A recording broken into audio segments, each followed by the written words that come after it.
Baiklah, pada kesempatan kali ini saya akan menjelaskan tutorial tentang penggunaan percabangan atau struktur kontrol pada bahasa pemrograman C++.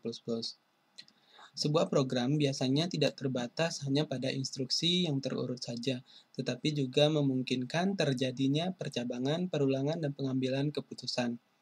Untuk mengatasi kebutuhan itu, C++ menyediakan struktur kontrol yang dapat menangani hal-hal tersebut. Untuk membahas hal tersebut di atas, akan ditemui istilah block of instruction. Blok instruksi adalah sekumpulan instruksi yang dibatasi dengan tanda semikolon, tetapi dikelompokkan di dalam satu blok yang dibatasi dengan kurung kurawal. Kurung kurawal itu seperti ini ya. Kurung kurawal, seperti itu. Kemudian, di dalam struktur kontrol ini ada beberapa tipe ya. Yang pertama itu struktur kontrol dengan menggunakan if else. Ini yang umumnya. Kemudian ada if 1, if tunggal, kemudian ada if bersarang. If, kemudian ada if lagi. Seperti itu. Dan yang kedua itu yang kita gunakan adalah switch case. Switch titik case. Nah,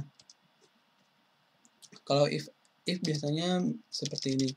Dalam contoh misalnya if x sama dengan 10 misalnya gitu kan, atau misalnya x ketika dibagi sama dengan 0,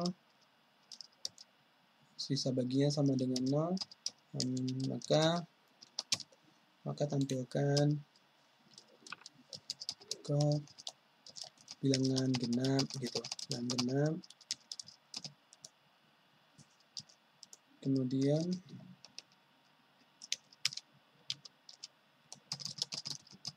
Kemudian kalau misalnya tidak, berarti kalau sisa baginya tidak sama dengan 0 ya, berarti kita tampilkan else ke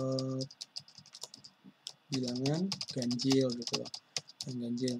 Nah, kalau untuk switch case, itu biasanya untuk penggunaan menu-menu dalam program, misalnya masukkan pilihan gitu kan, masukkan ini switch case ya, switch case code, masukkan pilihan gitu, pilihan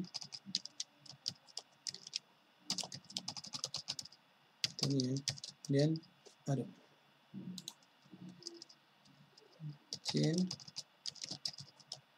pilihan.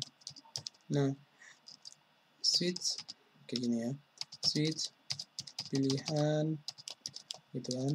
Kemudian kita tampilkan misalnya case 1 code Anda milih menu 1 gitu loh.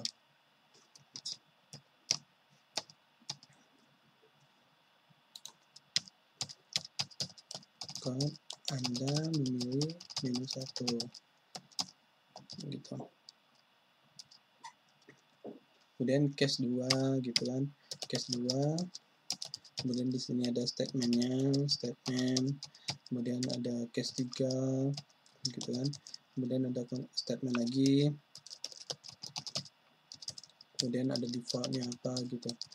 Dan biasanya di sini juga ada ini ya, ada break di setiap akhir dari statementnya.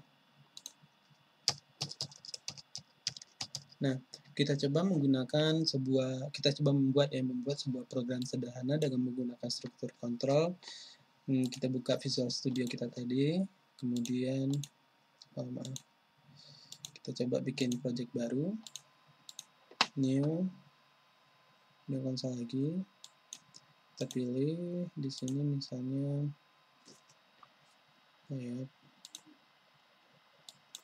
struktur kontrol. Oke.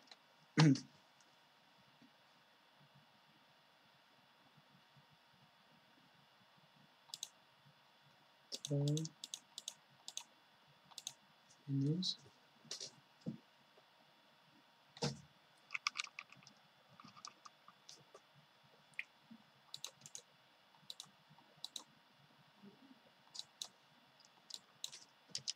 struktur kontrol. Oke. Pertama kita buat resource kita deklarasikan iostream, kemudian using namespace std, kemudian integer name ini, kemudian kita buat sistemnya dulu, kemudian return. Oke, kita buat misalnya nilai ya, misalnya nilai mahasiswa bila nilai mahasiswa itu kurang dari 100 atau yang pertama itu kondisinya misalnya kurang dari 35, yang kurang dari 35 itu kondisinya E, tidak lulus.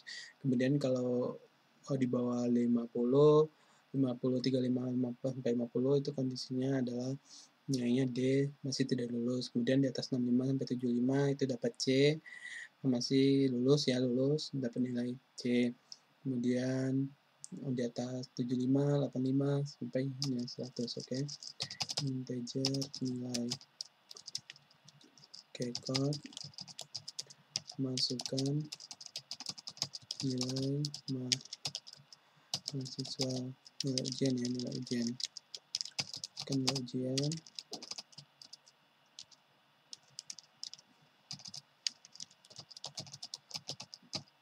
Engine nilai.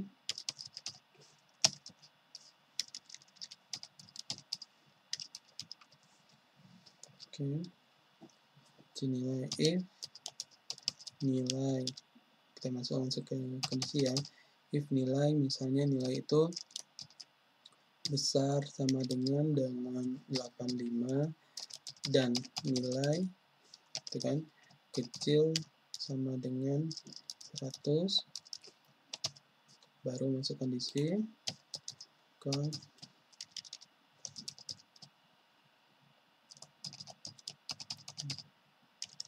index sama dengan A, index A, kemudian ml code udah lulus kita. Oke. Kita else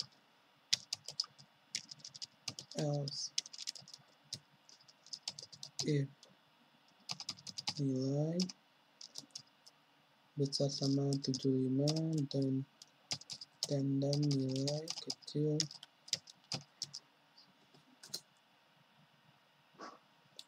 besar sama 75 dan kecil sama dengan 85 ya, maka Anda mendapatkan nilai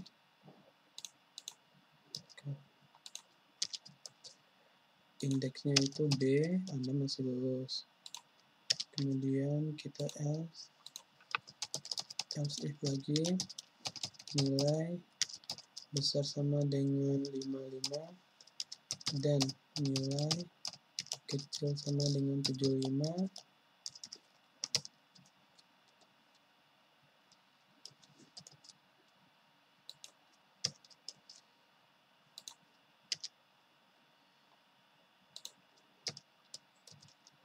itu nilainya C ya, C, Anda masih lulus gitu. Kemudian kita else if lagi, nilai besar sama dengan 45 dan nilai kecil sama dengan 55, itu ya.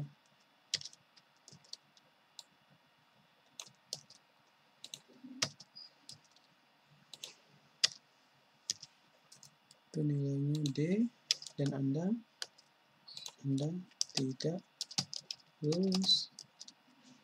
Kemudian kita else if lagi,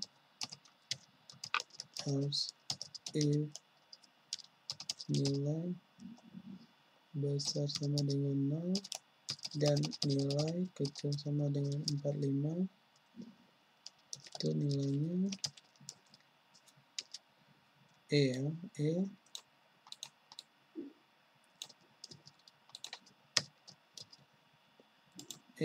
Anda tidak lulus.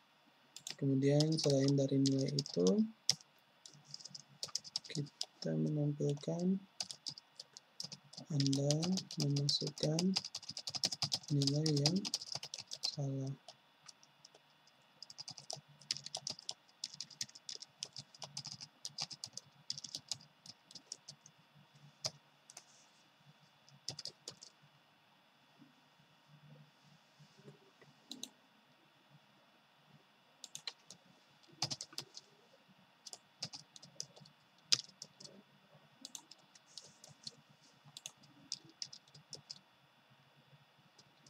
Oke, kita coba running.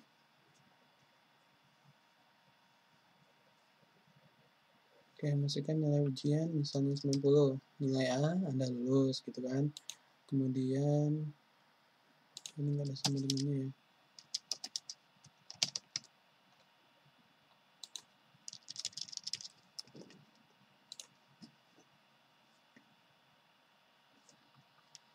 Nilainya misalnya 78, Anda lulus, pasti B. Kemudian nilainya 65, C, masih lulus. Kemudian nilainya itu 50, Anda tidak lulus. Kemudian nilainya itu 12, nilainya Anda tidak lulus.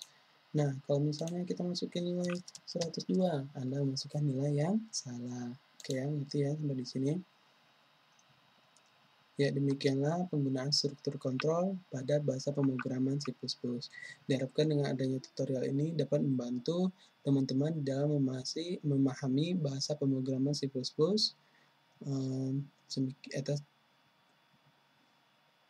Demikianlah tutorial ini. Atas perhatiannya saya ucapkan terima kasih. Assalamualaikum warahmatullahi wabarakatuh.